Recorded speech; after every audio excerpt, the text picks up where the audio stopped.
at dedegasyon ng Radyo Pilipinas.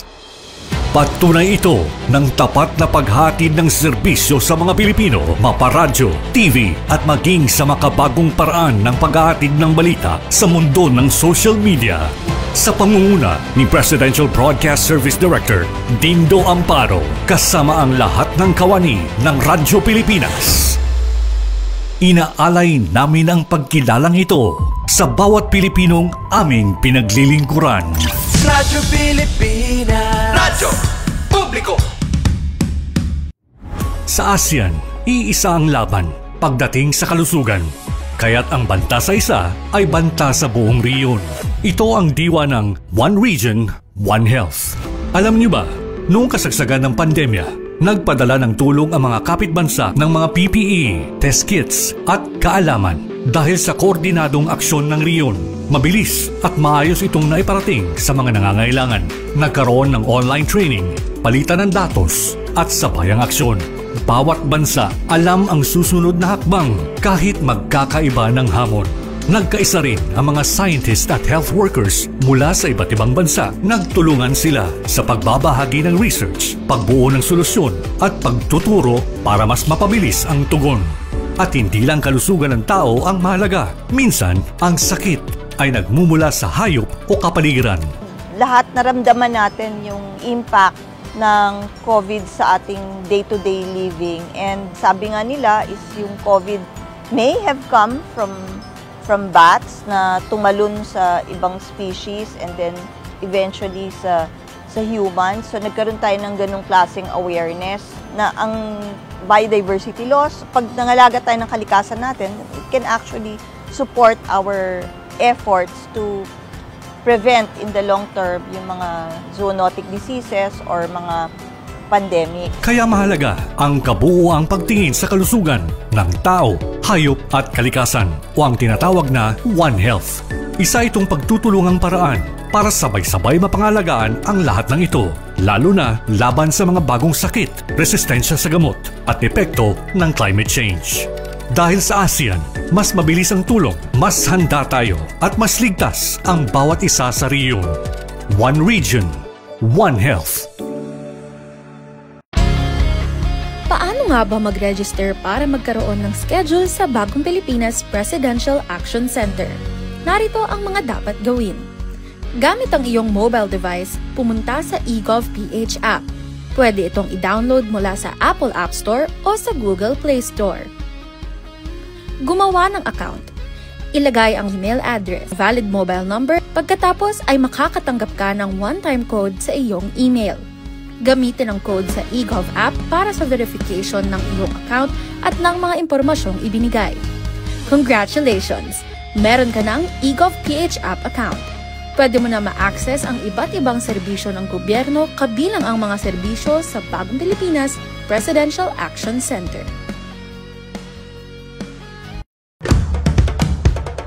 Ito ang Presidential Broadcast Service. Radyo Pilipinas, Radyo Publiko ng Bagong Pilipinas para sa Bagong Pilipino. Naghahatid ng mahahalagang balita at impormasyon na guugnay ng pamahalaan sa sambayanan. Tulay sa himpapawid ng serbisyo publiko. Radyo Pilipinas, Radyo Publiko, ang boses ng Pangulo. Sa Mega Manila, 738. Radyo Pilipinas, Radyo Publiko.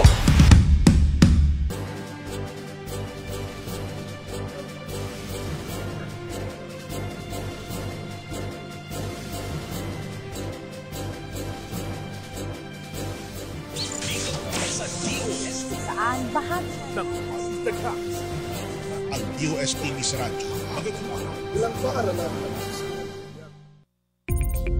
Magdaagam, Luzon, Visayas at Mindanao. Ako ang inyong kapatid sa Impapawid, Onin Miranda. Narito na ang programa maghatid ng mga balita at impormasyon tungkol sa siyensya, teknolohiya at inobasyon. Kokonekta sa bawat Pilipino sa anumang sulok ng mundo.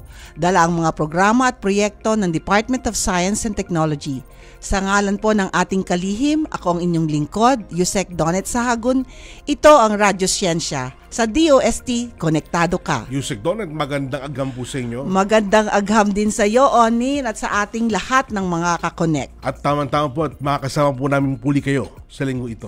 Oo, salamat. Hindi pwede ngayon si Secretary, pero narito naman po palagi ako at lahat ng opisyal ng DOST upang makikonnect sa ating mga taga-subaybay. Ayan, at para lahat tayo makakonect mga kaibigan, oras na para pakinggan ang mga naging kaganapan sa DOST sa linggong nagdaan na pinangunahan po ni DOST Secretary Renato Yusolidum Jr.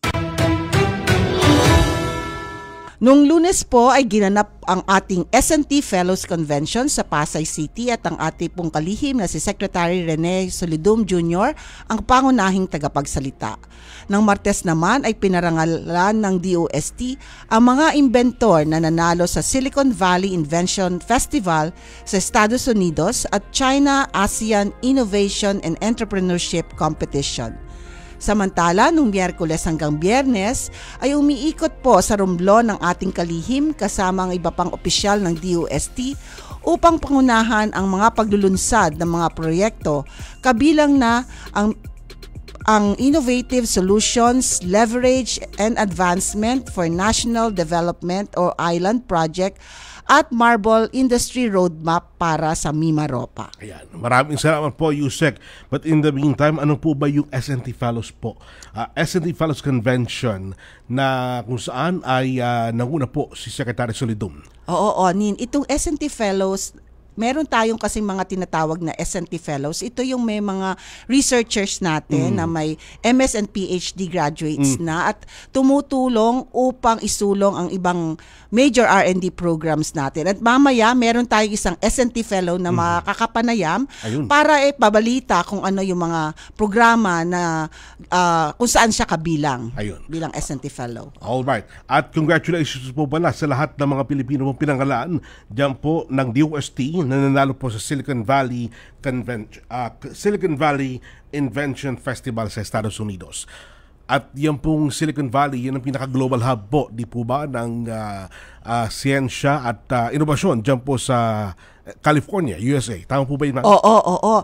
Tama ka, Onin. At kami ay natutuwa na meron tayong mga inventor na sumali at nanalo.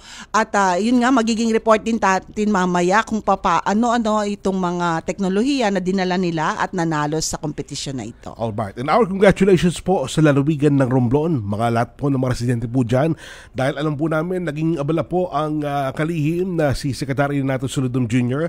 dyan po sa pag-asikaso sa mga iba't ibang mga aktibidad na may kinalaman po sa siyensya, teknolohiya at inobasyon. Oo, tama ka, Onin, kaya wala ngayon si Secretary. Ang alam ko, ngayon pa lang hapon ang dating niya. Kasi galing siya sa Romblon, simula pa noong Miyerkules hanggang ngayon. At iba-ibang proyekto ang kanilang inilunsad kasama ang ating USEC for Regional Operations at iba pang opisyalis ng DOST. Ayan. Maraming po salamat, Yusek Donet. Samantala, alamin muna natin na magiging lagay ng panahon. May pagulat si Veronica Torres mula sa Pag-asa Weather Forecasting Center. Radyo Pilipinas. Magandang agham, Veronica. Magandang agham din po sa inyo at sa ating mga taga-subaybay. Ngayong araw nga, yung minomonitor nating bagyo na nasa loob ng ating Philippine Area of Responsibility noong mga nakaraang araw ay lumabas na ng ating PAR kaninang 6:30 ng umaga. At sa kasalukuyan may minomonitor din naman tayong low pressure area na malapit sa ating Philippine Area of Responsibility. Ito naman ay mababa ang tsansa na maging isang ganap na bagyo in the next 24 to 48 hours. Kaya patuloy pa rin tayo mag-antabay sa mga ilalabas na update ng Pag-asa. Para naman sa lagay ng panahon sa Ilocos Region, posible pa nga rin yung mga bugso ng mga malalakas na hangin na may mga kasamang ulan.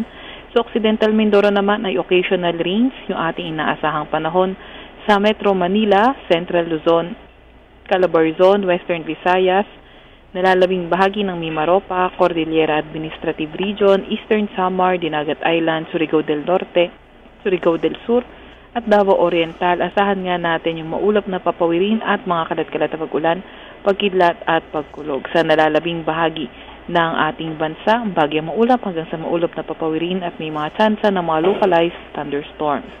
Para naman sa lagay ng ating karagatan, wala pa rin tayong nakataas na gale warning sa kahit anong dagat baybay na ating bansa. Gayunpaman ay ingat sa mga papalaot sa northern at western sections ng Northern Luzon dahil magiging katamtaman hanggang sa maalo ng karagatan. At yun nga po muna ang pinakahuli sa lagay na ating panahon mula sa Weather Forecasting Center ng Pag-asa, Veronica Torres. Maraming salamat, Veronica Torres. Samantala mga kaibigan, narito na ang iba pang napapanahong Balitagam. Ito ang Balitang Nanawagan ang National Academy of Science and Technology Philippines o NAST Philippines sa pamahalaan na ipagpauna ang pagpapalakas ng National Quality Infrastructure o NQI system. Ito matapos umabot ang ranggo ng Pilipinas sa pang-57 sa buong mundo sa Quality Infrastructure Development.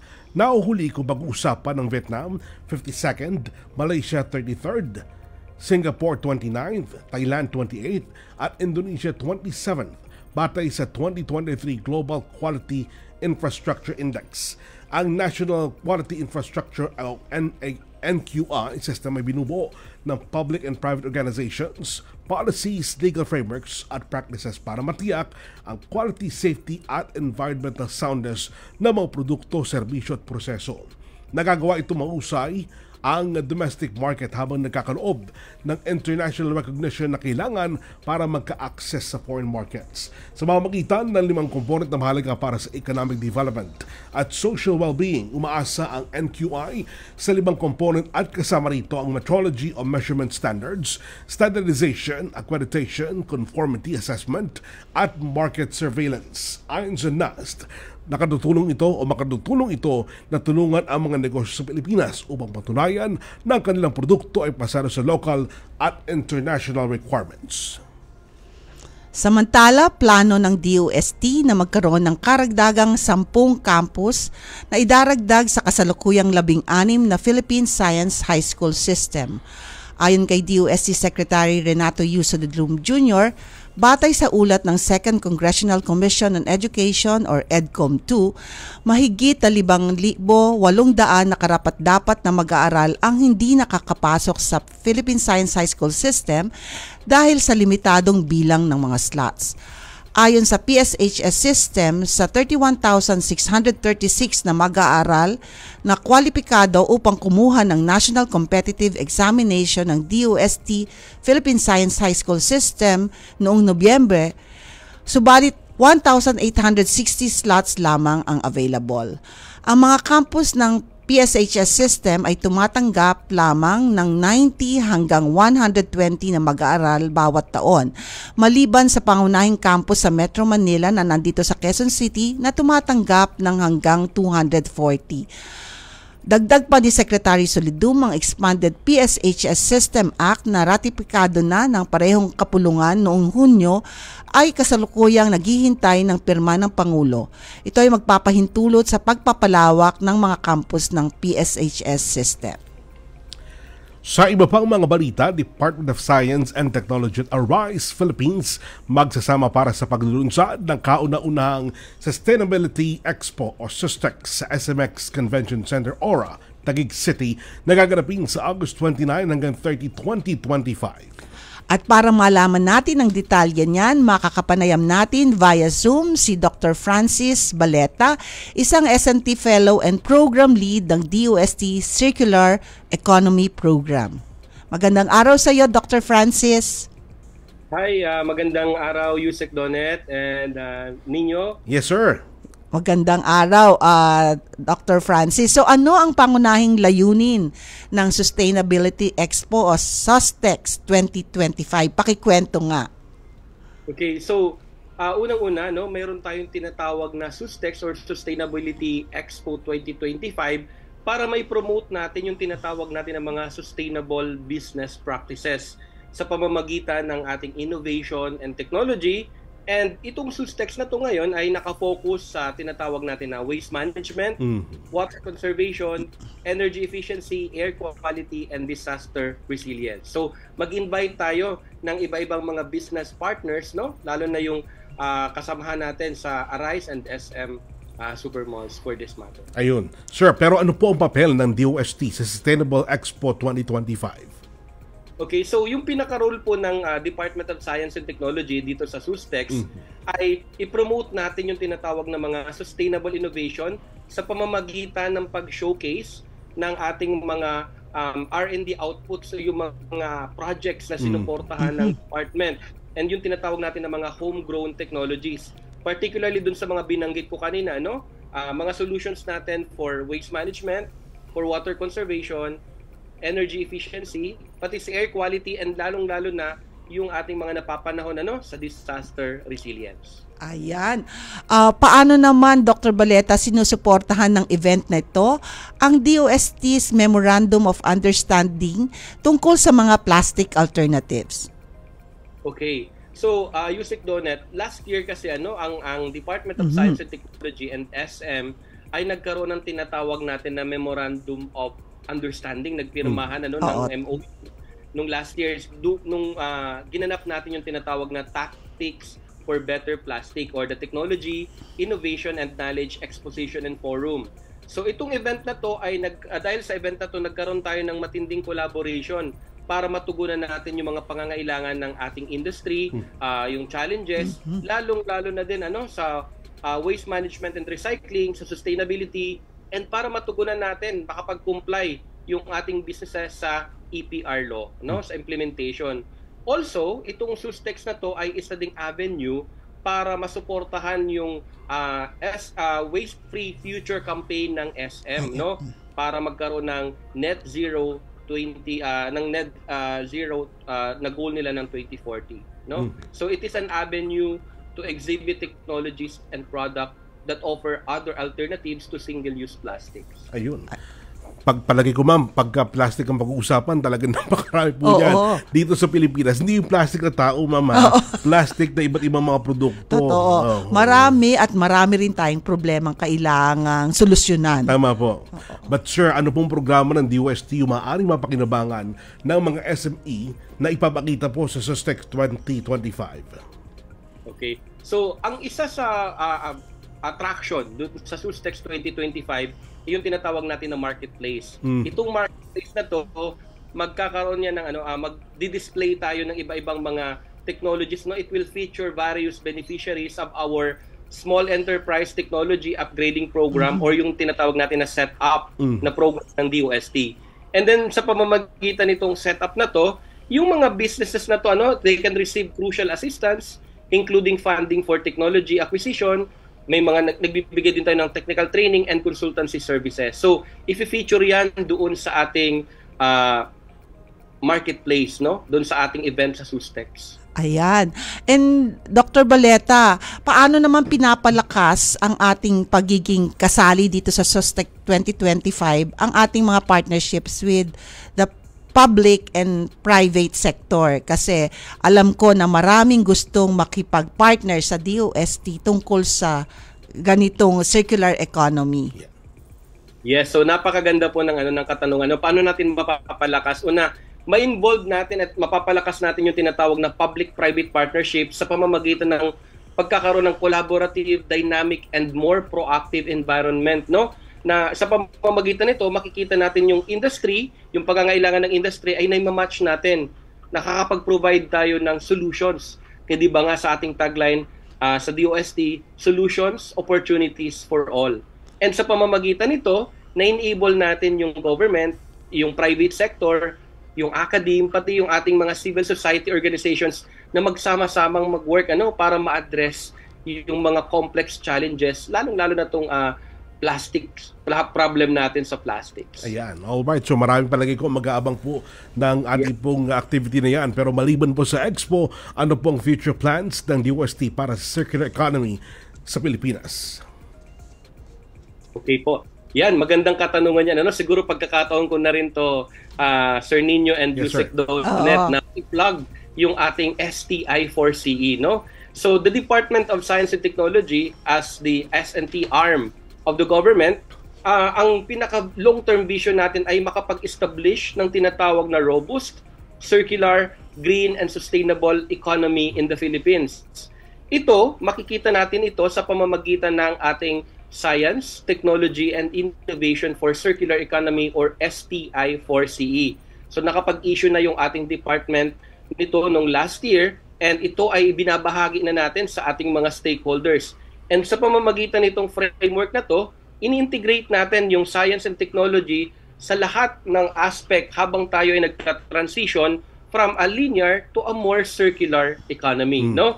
So from policy making to industrial processes to address plastic pollution and improve resource efficiency.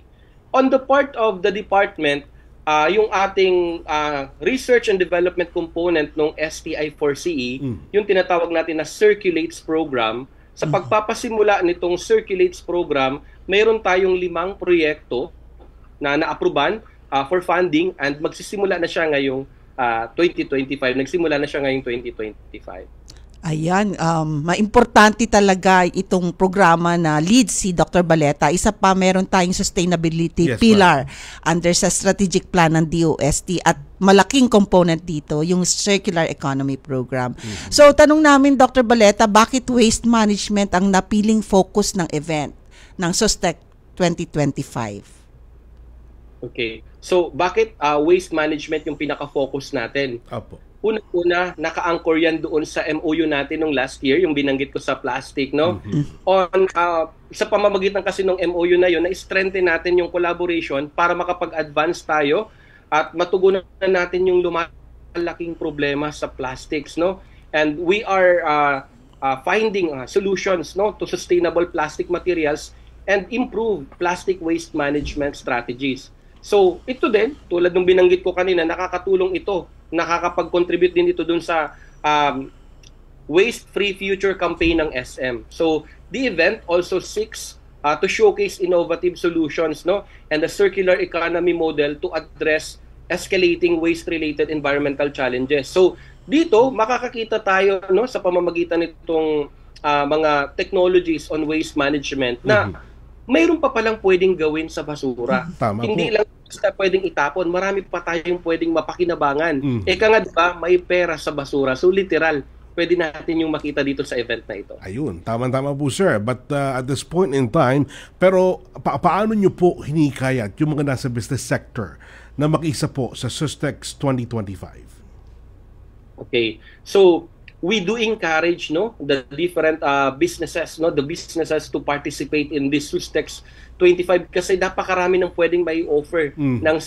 2025, no? Kasama una yung DOST, saka yung SM, saka yung kanyang mga tenant partners.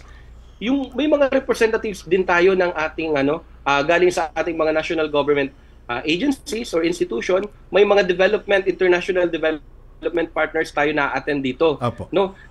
Dito kasama dito yung policy discussion, networking, pitch presentation, makakakita tayo ng mga innovative and mga bagong technology and mga exhibits. So, itong event na to ay nagsisilbing platform para dun sa mga business para makadiscover ng mga bagong technologies, ideas, matuto doon sa mga best practices because a part of this one, of the SUSTEC is also learning our best practices from other countries like European countries. No, may magkakaroon tayo ng sharing session dito. And this is also an opportunity for us to engage with government and sustainability organization to implement greener practices in our everyday life, no? So this is now a key driver for sustainability and definitely, no, business sector will be learning a lot from this. Ayan, talagang marami tayong aabangan sa SUSTEC 2025. So, tanong ko lang, Dr. Baleta, ilan ang ating mga exhibitors na sasali? At ano yung patikim, ano yung mga technologies na maaari nilang makita? Although nabanggit mo yung ilan kanina, pero baka so dito, specific. Sa SUSTEC 2025, ini-expect natin na magkakaroon tayo ng, mayroon tayong i-showcase na more than 50 exhibitors from a wide range of various sustainability solution across the various teams. Anong ina-expect natin sa mga exhibitors na to? Anong mga technologies? Unang-una, for water conservation, you'll see things like portable water purifiers for emergencies, portable rainwater collector, and various water filters made from local material. Di ba exciting? Exciting yan, sir. Ng mga bagong technology na ganon. Ang isa siguro sa talagang nakikita ko na pupuntahan ay yung mga technology on disaster resilience. Ito yung mga sinuportahan ng ating departamento, no? So it includes categories or exhibits like tools from smart city systems that connects emergency services to software that predicts earthquake damages. And this will also be an avenue for to showcase emergency food and drinks. Ano yung mga technology na pwede nating i-adapt kapag mayroong kalamidad? May mga emergency food and drinks tayo, like fortified water and ready-to-eat meals, yung mga RTE na pinopromote na natin ngayon. Ayan. For waste management naman, makikita natin dito yung mga technology like a floating system to collect trash from the rivers. Mayroong mga machine na pwedeng mag-convert ng organic waste into compost or cooking gas. Kasama yun, may mga makikita din tayong technology like alternative sa plastic, yung mga bioplastics natin, from cassava. Imagine nyo, bioplastic from cassava starch, and construction materials made from recycled plastics. All right. Now, energy efficiency and air quality, may mga technology tayo ipapakita, yung mga pag-monitor kung paano natin ma-improve yung air quality. Example niyan yung ROAM or yung Robust Optical Aerosol Monitor. And, so doon sinabi ko, may international development partners na sasama sa atin, yung ating EU GEPP or the European Union Philippine Green Economy Program, It is a 5-year program funded by the European Union, And the purpose of this is to link European and Filipino partners to foster a circular economy to reduce waste and carbon emissions while generating sustainable and inclusive economic growth. We will also be sharing dito sa sessions na to, mag-share kami ng mga learning experiences sa European country. Alright. Maraming salamat, Dr. Francis N. Baleta, SNT Fellow 3 at Program Lead ng DOST Circular Economy Program. Maraming salamat, sir. Maraming salamat din po, Sir Nino and Yusek Donet. Magandang hapon po. Magandang hapon, sir. Maraming salamat, Dr. Francis. Samantala, alamin natin ang mga paghahanda para sa Regional Science, Technology and Innovation Week ng Region 12 na magaganap sa isang linggo. Makakapanayam natin ngayong hapon ang Regional Director ng DOST 12, si Engineer Sammy Malawan. Magandang araw sa iyo, Engineer Sammy. Magandang hapon. Hello, ma'am. Good afternoon din po, Ma'am Donet, Sir Onen, magkasama po ngayon sa na-interview po. Isang napakagandang hapon sa atin lahat. Ayun, sir, tama-tama po. Kailan po ba at saan ba gaganapin ng RSTW dyan sa Region 12? Hello? Yes, sir. Narinig niyo po ako, sir? Mahina. Mahina? Sino? Kamagan, sir? Hello, sir. Kamusta po kayo? Malakas na po ba? Okay lang. Ayan. Naririnig na tayo ni RD Sammy. RD Sammy. Engineer Sammy, kailan po ba at saan gaganapin ang RSTW dyan sa Region 12? Yes, ang NSTW po is may held ngayong 27 ng August, 28 at saka 29 dito po sa General Santos City, the home of the champion. Yun, tama-tama. Dito po kami, guys. Ayan. Dito po tayo. RD Sammy, ano po yung some of the highlights o pangunahing aktibidad na maaring abangan ng ating mga... Hindi masyado clear ang audio. Ayan. RD Sammy, naririnig kami? Hello? Hello, putol-putol po. Napuputol, baka sa connection ang problema natin. Ano po yung ating highlights ng RSTW dyan sa Gensan sa isang linggo? Highlights, sir. Highlights po. Actually, we are focusing on highlights po. Unang-una, first of all, ma'am, nagpapasalamat ako sa top management natin, sa lahat ng USIC, lahat ng ASIC. At most especially si Secretary Solidum, kasi kahit pa paano po, budget hearing po, pero ginawa po ng paraan na makapunta po dito sa amin. Thank you very much, ma'am, for that. So we are highlighting, alam natin ng RSTW, mahiral dito ang contribution ng science, technology, innovation sa national development. So with this, tatlong areas ang pinofocus namin. Una, sa disaster, yung Handa Pilipinas as part of it. Kasi very, very kailangan yan sa ngayon, especially ang daming baha. Pangalawa po, ano po namin yung commercialization arm ng DOST na very necessary to bring the result of research na ma-utilize ng mga MSFs namin. Ay, ito po ang project na Propel. Pangatlo po is yung Tech EduTech. Yung education, ano bang sa STEM, ano ba ang preparation natin, mga R&D activities, mga ganun po. And kasali po dito, yung pong launching ng namin, yung sa RAI Hub, Innovation Hub, tsaka yung Synoptic Station ng Pag-asa. Mayroon kasi tayong dito X-band sa Pag-asa project dito sa may University of Southern Mindanao sa Kabakan. So, nakasali po dito ang Synoptic Station nila. So, ito po ilalunch natin with the presence of Pag-asa Administrator at saka lahat po nila Ma'am Donit na mga USEC at saka si SEC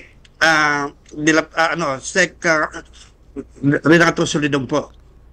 So, ang highlight po dito, yung signing namin sa yung e-trike, yung electronic tricycle. Meron na po kayo dito with Cagayan State University.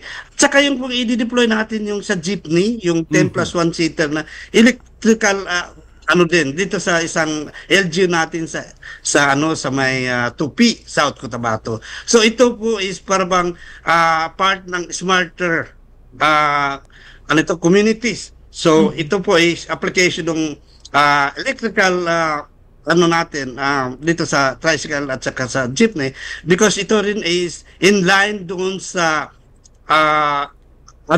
yung program ng Regional Development Council na i-prioritize na po ngayon ang pagbibili ng mga electrical units, tricycle at saka mga pangpasahero po. So ito po ay makakasuporta doon sa present na program ng Regional Development Council o RDC-12. Ayan. Tamang tao po, Director Sammy. Pero bakit po hindi dapat palampasin ng mga tao ang RSTW 2025 dyan po sa iyong syudad? Hello, sir? Bakit po hindi dapat palampasin ang RSTW dyan po sa inyong lugar? Yes. Ito po, alam mo, sir, ang General Santos City ay isang booming city dito sa southern part. Ito ang tinatawag na home of the champion. Dito mga champions natin. At the same time, ito po ang pinaka yung when it comes sa development, very advanced sila, makikita ng tao. And then when it comes sa yung mga facilities na dito po, mayroon tayong international airport, marami tayong mga malalaking mga facilities to accommodate yung large number ng mga participants natin. And very accessible po. Ayan. RD Sammy, naririnig na ba po ako? Yes, ma'am. Okay. Ayan. Siguro, sa pagkakataon ito, kasi ang dami nang naikwento na magagandang mangyayari sa inyong RSTW. Tanong lang po, ay open to the public ba ang ating mga exhibits at saka event? Hello, ma'am. Please. Open po ba to the public? Putol po, ma'am. Putol. Napuputol? Yes. Ulitin ko lang po ulit. Open to the public po ang ating event? Open to the public po ba, sir? Yes, sir. Open po ba to the public ang RSTW, sir? Yes.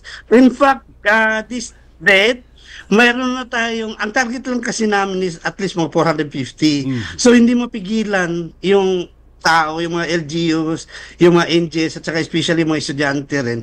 Umabot na kami ng 600 na nag-confirm. Sabi namin, medyo challenge ito sa amin kung paano namin kasi ang dami ng gusto pa. DST kasi ang nag-activity. To tell you, sir, last year ganun din, we were able to maintain a 1,000 plus attendees for the 3 days dahil interesado masyado sila dun sa handa Pilipinas. Yung different development na in-introduce po namin, very interested. And it was participated by Mindanao-wide, pati Visayas na po. At sa ngayon, confirmation namin as of this date lang is sumobra na kami doon sa capacity. Kaya inaano ito. Ayan. So, RD Sammy, baka may nais ka bang iparating sa ating taga-subaybay tungkol sa RSTW? Imbitahan mo po sila. Yes, ma'am. Thank you. Maraming salamat, ma'am. I'd like to reiterate na ang RSTW ay isang platform para dito makita, ma-herald ng DOST through Science, Technology, and Innovation, yung contributions natin sa national development. Yung mga nag-confirm na please, ano yung confirmation. Yung hindi pa, yung marami pa kasi nagpa-register, pero we will make it a point na makadalo lahat, maka-witness lahat. Dito kasi very important kasi ito, ano ba ang bago? Ano ba ang development na ginawa ng Science and Technology, mga RDS councils natin doon sa mga research na nakakatulong sa development ng isang isang community. Example na yung kanina, yung sa circular economy, very timely yung natin sa circular economy. We can deploy it here in Soxarden area. And then yun na nga I'd like to reiterate na hindi kayo magsisi pag nakatin kayo. Nandito yung mga lahat ng secretary, undersecretaries natin, ASEC at saka mga regional directors at saka yung mga experts who will deliver, who will let you know ano ba yung mga bagong natuklasan na kailangan ay deploy natin for the development ng isang community. Ayan, maraming salamat Engineer Sammy Malawan, ang ating Regional Director ng DOST 12. At magkita-kita tayo next week. RD Sammy, pupunta po ako dyan. Yes, actually si Ma'am Donet may rule yan doon. Kita tayo. Sa regional development through yung sa S&T services. Si Ma'am ang magsasalita dyan doon. Thank you very much, Ma'am. Thank you po. Magkita-kita po tayo. Sana makapunta kayo, Sir Onen. Yes, sir. Pipilitin po natin. Yes. Maraming salamat, RD Sammy. Ayan. Maraming po salamat, thank sir. you. Alright. Mga kaibigan, si Engineer Sammy P. Malawan ng DOST Region 12 Regional Director. Samantala, 4 na Filipino innovator na nanalo sa international competitions binigyan ng pagkilala ng DOST. Ang detalye sa report ni DOST TV Chief Correspondent Jan Miranda.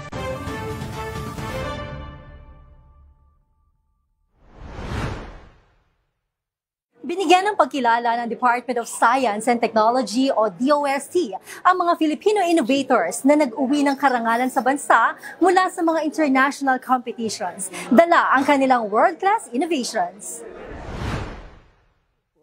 Our Filipino inventors stood tall, bringing home honor and pride to our country.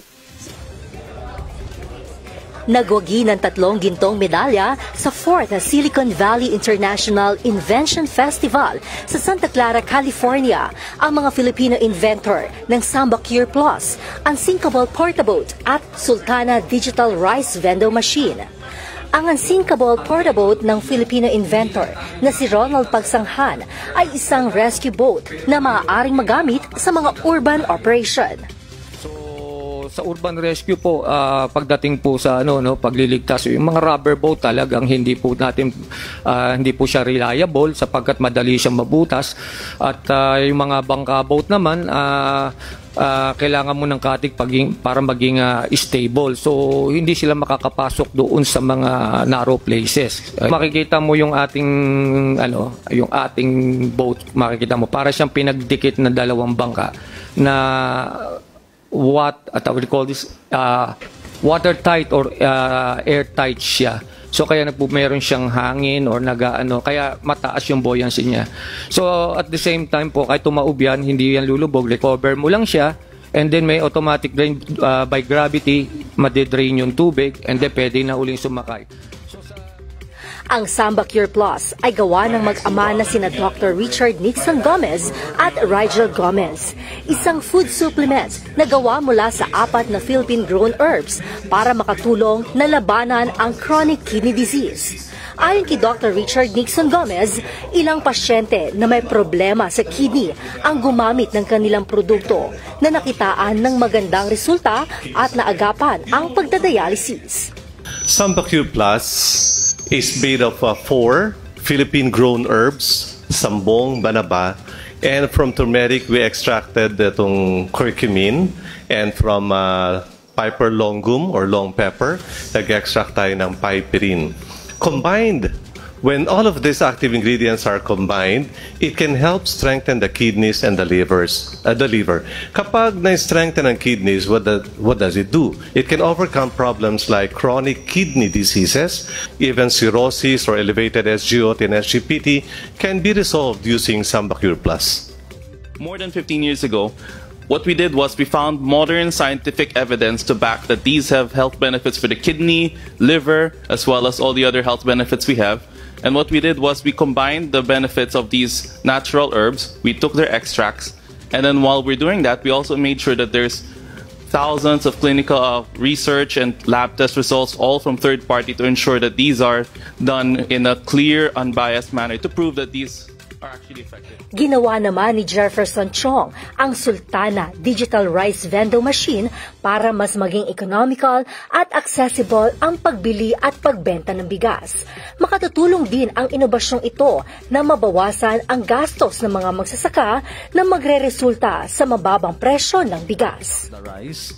Pag ito inilapit po natin yung ating machines doon sa ating mga community of farmer, yung ating presyo po ng ating bigas is bababa. Why?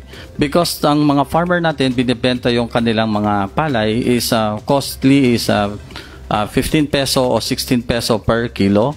But dahil dito sa machines natin, ang milling fee natin is only 4 pesos based na sa computations doon sa running na machine, magiging 19 pesos. Ibig sabihin, pwede natin malesen doon sa 30.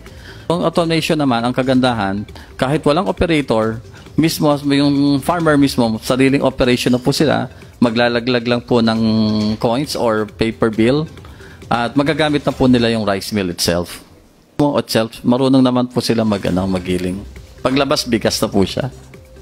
Samantala, ang Filipino innovator ng Pili Adhesive ay nagkamit ng first prize sa 3rd China-ASEAN Innovation and Entrepreneurship Competition. Ang Pili Adhesive ay adhesive sealant na gawa mula sa dagta ng native pili tree. One of the benefits po ng product is, number 1 po, yung residuals po. Kasi pag gumagamit po tayo ng sealant, hindi po kasi natin siya na-maximize po. So, pwede po siyang i-convert into, say, fertilizer po. I think one of the noticeable qualities po kasi ng mga traditional sealant is very toxic, yung amoy po niya. So, pili po kasi is very popular with essential oils po. So, kapag naamoy niyo po yung pili seal po, para po siyang essential oils po yung amoy niya po. Ang mga parangal sa mga Filipino innovator ay higit na nagbibigay ng tagumpay dahil ang mga inobasyong ito ay tumutugon sa problema ng malaking sektor ng ating lipunan. It's very heartwarming to see our kababayans win in international competitions. Sa ating pagtutulungan sa siyensya, teknolohiya at innovasyon, marami tayong ma-resolve ang mga problema. At yan ang aking balitagham para sa araw na ito. Ako po si Jel Miranda, delivering science for the people. One DOST for you.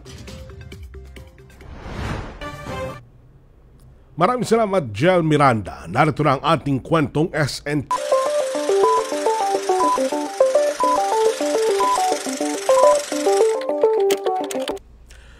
Alamin natin ang kwento ng pagtatagumpay ng isang negosyante sa lime industry na natulungan mula sa proyekto ng DOST. Makakakwentuhan natin ngayon via Zoom sina Ms. Richie May Guno, ang ating Provincial S&T Director ng Bukidnon, at si Mr. Mark Anthony Balatero, owner ng Donum Day Corporation.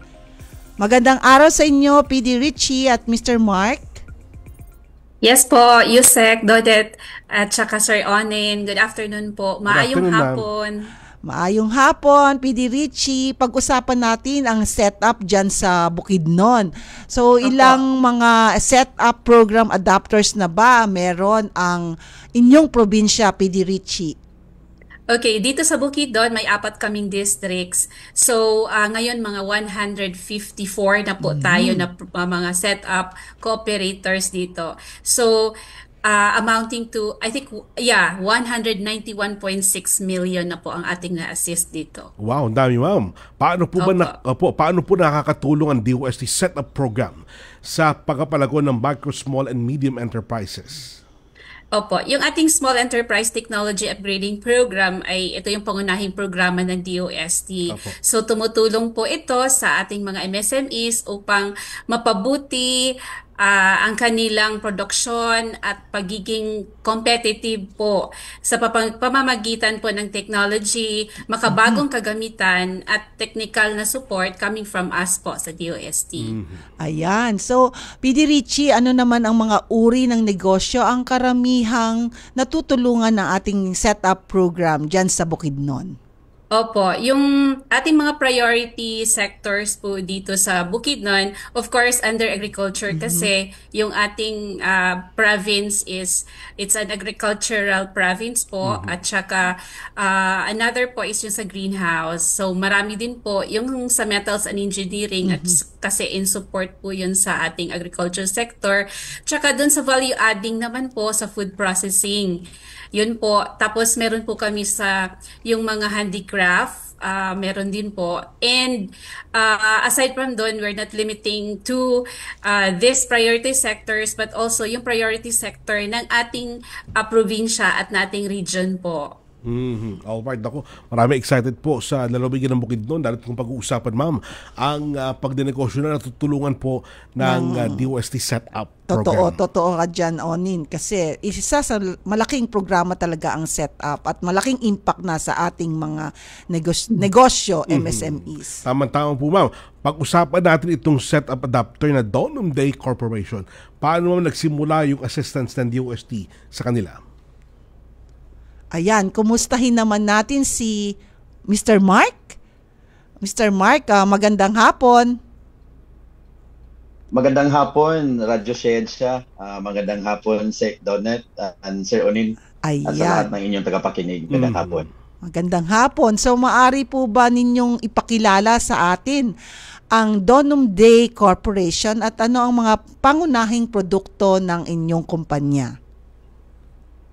Ang Donum Day Corporation, ma'am, ay isang single proprietorship. Nagsimula ng negosyo noong taong 2008. Ang Donum Day ay from single proprietorship naging converted siya naging korporasyon siya by year 2018. Ang pangunahing negosyo ng korporasyon ay ang limestone processing plant na ngayon ay pinagtututukan namin ng pansin. Sir, ano po ba yung gamit o kahalagahan ng dehydrated lime sa inyo pong lalawigan sa iba't ibang industriya? Sir Onin, napakarami ang usage ng limestone.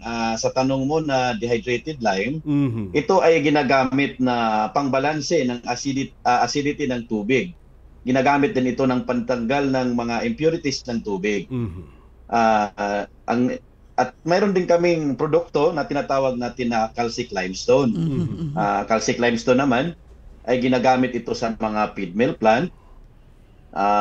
Ito ay nagbibigay ng calcium sa mga sa mga manok at saka mga baboy, no, na alaga ng ating mga magsasaka. Mayroon din tayong ang calcic limestone din ay ginagamit din natin sa agrikultura. The same with the purpose with the water treatment. Itong calcic limestone sa agrikultura ay neutralizer din ng acidity ng lupa. Pangbalanse ng pH po. Ayan. Bago po dumating ang tulong ng DOST setup, Mr. Mark, ano ang mga pangunahing hamon na kinaharap ninyo sa pagpoproduce ng lime? Una-una, hamon, Yusek Donet, no? Ang mahinang produksyon. The demand and supply, hindi kami nakakahabol sa demand and supply. Mahina ang production namin dahil hindi gaanong epektibo ang mano-mano naming nakasanayan na pag-prepare ng ng raw materials na limestone. So yun po ang pinakamalaking dagok ng hindi pa kami nakapag-avail sa DOST setup. Opo. Pero sir, ano yung nag-udyok sa inyo na makipag-ugnayan sa DOST para sa setup project? At saka sir, yung tanong kanina na nabitin na paano po ba nakatulong ang setup sa inyo pong produkto? At saka siguro, paano nyo nalaman ang setup exactly, program? Ma'am. Tama po. So una-una, nalaman namin ang UST setup program dahil merong akong kaibigan na sa local na pamahalaan dito sa Manolo Portage, which is proponent din ng UST setup. So habang nagkikwentuhan kami, masaya akong nakinig, masaya akong na found out na meron palang ganitong programa ang ating gobyerno na napakaganda. Sa amin na nag-aambisyon na maraming mga imahinasyon sa katulad ng teknolohiya at saka inobasyon. So, ganun po ang naging daan. Bakit kami nakapag-avail sa ganitong programa ng gobyerno? Ayan. At siguro po ay pwede nyo po bang ipaliwanag kung ano ang mechanical lime processing assembly na naibigay sa inyo sa tulong ng setup program ng DOST? Yes po, Ma'am Donet. Ang naitulong po ng DOST setup sa amin ay isang rotary dryer kiln na may haba ito na 16 meters, 1.5 ang diametro nito. So dito papapasok ang limestone in a couple of minutes, mga 10 to 12 minutes. Madadry na yung limestone niya. Isa din na tulong sa na-avail namin sa DOST setup is yung hammer mill. Ang hammer mill ay nakakatulong sa pagtaas ng produktibidad. Dahil ang makinarya na ito ay nagpapagaan sa trabaho ng mga tao, ng mga manggagawa.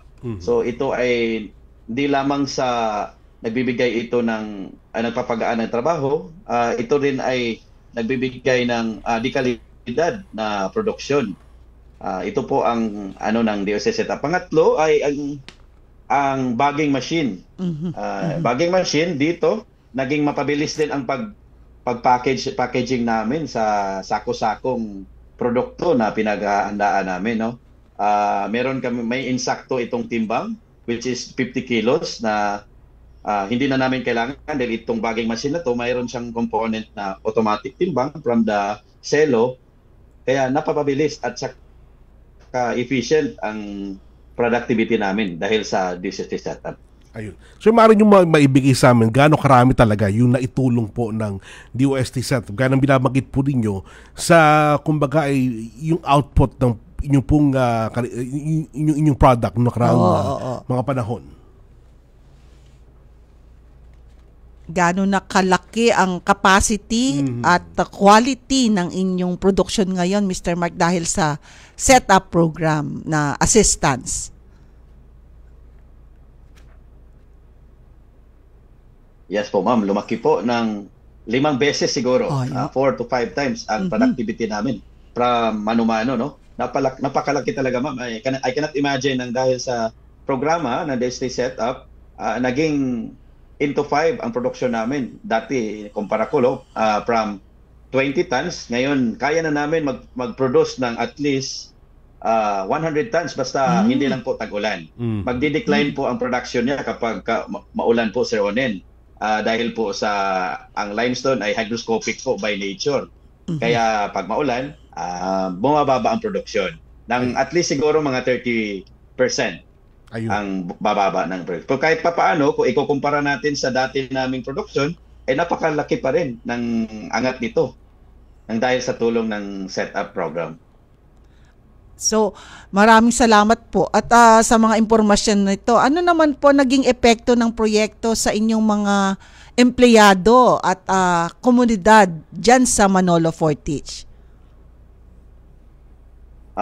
Unang-una, Ma'am Donet, ang planta na ito, ang project na ito ay nagbigay ng trabahong lokal.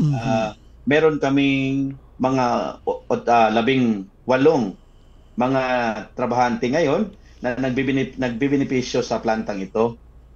Ito ay naglikha ng trabaho. Dagdag buwis din po sa bayan ng Manolo Portage. Ito po ay nagpapabuti ng lokal na ekonomiya. Hindi lang siguro sa lokal, siguro din sa malaki din siguro sa national na siguro, Ma'am Donet. Alright. Maraming salamat po, Sir Mark. PD Richie, magandang hapon po muli sa inyo. Magkano po yung kabuuang halaga ng proyekto na naipagkaloob po sa kanila sa Donon Day? Si PD Richie? Baka si Mr. Mark na lang ang sasagot. Opo, magkano ang nakuha yung financial assistance galing sa setup? Nasa halaga pong 3 million po ang assistance na nakuha namin. Kasi sa region level pa po kami, Ma'am Donet. And we are dreaming po na maging regional, maging national level na po ang assistance namin by the next opportunity. Ayan. So, si PD Richie ba ay kasama pa rin natin ngayon? Yes, ma'am. Kasama pa yan. Ayan, PD Richie, maraming salamat sa inyong pagtulong kay Mr. Mark. At para sa ating mga nakikinig, ano ang kagandahan ng setup kung ikukumpara sa ating mga traditional na mag-loan sa bangko para sa kanilang mga negosyo? Yes po, oo. Wala itong interest, number 1.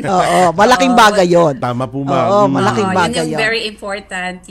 Tumataas po yung kapasidad ng production. Tapos bumababa yung gastos sa operasyon. Yung sinabi kanina ni Sir Mark. At gumaganda yung kalidad, yung quality of the product po. So, maraming naka-benefits dito, nakaranas na mas malaki yung kita. Tapos nakakompete talaga sila sa merkado at tapos yung kanilang business sustainable po. Yun po ang ating. Salamat, PD Richie. At saka may dagdag ko lang, bukod sa kasi sa financial assistance, marami pang itinutulong ang ating regional office at ang buong DOST doon sa mga setup adapters. Meron silang a series of trainings. Tama ba, PD Richie? Yes po. Oo. Aside po doon sa ating innovation fund, meron po tayong mga trainings at saka yung sa ating food processing, yung ating consultancy services, andun po yun towards FDA, LTO po. Ayan. Alright, maraming salamat sa inyo, PD Richie, sa oras na ipinagkaloob niyo po sa amin. If in case, ma'am, saan po sila maaaring tumawag para magkaroon or gamitin ang programa nating DOST Setup? Yes po. Sa lahat ng nakikinig po, inaniyahan namin po kayo to avail already the setup, DOST setup, at sa doon po sa mga sa ating mga cooperators. Maraming salamat sa tiwala sa DOST. Kung sino pa yung interesado na mag-avail ng DOST, just message us to our Facebook doon sa DOST Bukidnon or sa DOST Northern Mindanao na Facebook at saka doon sa aming dito po sa provincial office namin sa Malaybalay City sa Barangay 9. So just message us and our staff will entertain po sa inyo. Alright, maraming salamat, PD Richie. Maraming salamat, PD Richie. At balikan naman natin ngayon si Mr. Mark. Mr. Mark, maraming salamat din sa inyong sharing at baka may mensahe po kayo kung paano mapapalago ang tuloy na paglago ng inyong negosyo matapos ang tulong ng DOST setup. Napakalaking tulong po sa amin ang programa ng DOST setup. Ang proyekto daw para sa aming maliliit at katamtamang mga negosyante. Ako po ay umaasa na ang ganitong programa po ay ipagpapatuloy pa para sa mga nangangarap ng katulad ko na lumago pa ang mga negosyo. Sa mga nagdi-dream po na mayroon silang mga inobasyon na sana po ang magkakatotoo dahil po sa tulong ng DOST setup. Tsaka po, yung mga SME na katulad ko na dumulog kayo sa pinakamalapit ng opisina ng DOST at magtanong kayo sa programa nila nang gayon man ay ma-enhance at ma-innovate ang negosyong makakatulong sa inyong lokalidad.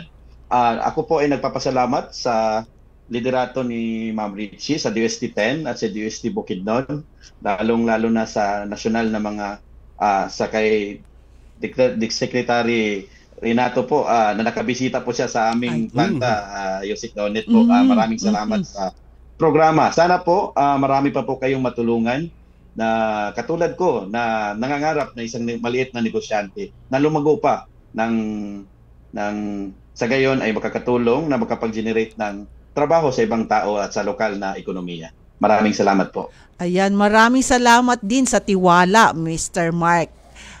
sa mga programa ng DOST. At maraming salamat sa ating nakapanayam ngayon, si Ms. Richie May Guno, ang Bukidnon Provincial S&T Director, at si Mr. Mark Anthony Balatero, ang may-ari ng Donum Day Corporation, isang set-up adapter. Maraming salamat sa inyo, Yusek Don, at baka may mga paalala po kayo at mensahe para sa ating mga taga-subaybay.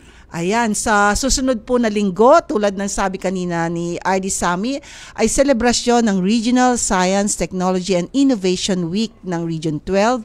So inaanyayahan po namin ang ating mga kababayan na nandyan na makihalok sa DOST RSTW12 at binabati po natin ng isang maligayang kaarawan. Happy birthday, Mr. Avel Bacudyo. Sana ay magkaroon ka pa ng mas maraming birthdays. Ayan. Maraming salamat po, Yusek Donet. Mga kakunek, yan po ang naging kabuuan ng ating programa. Muli niyo po kami samahan sa susunod na Sabado alas 2 hanggang alas 3 ng hapon dito sa Radyo Pilipinas. Muli, ako ang inyong kapatid sa Imbabuid, Oning Miranda. At mula po sa Department of Science and Technology, sa ngalan ng ating kalihim, Secretary Renato U. Solidum Jr., ako po si Yusek Donet Sahagun, patuloy na maghahatid ng kaalaman at serbisyo para sa bawat Pilipino. Ito ang Radyo Siyensya sa DOST. Konektado ka. One DOST for you.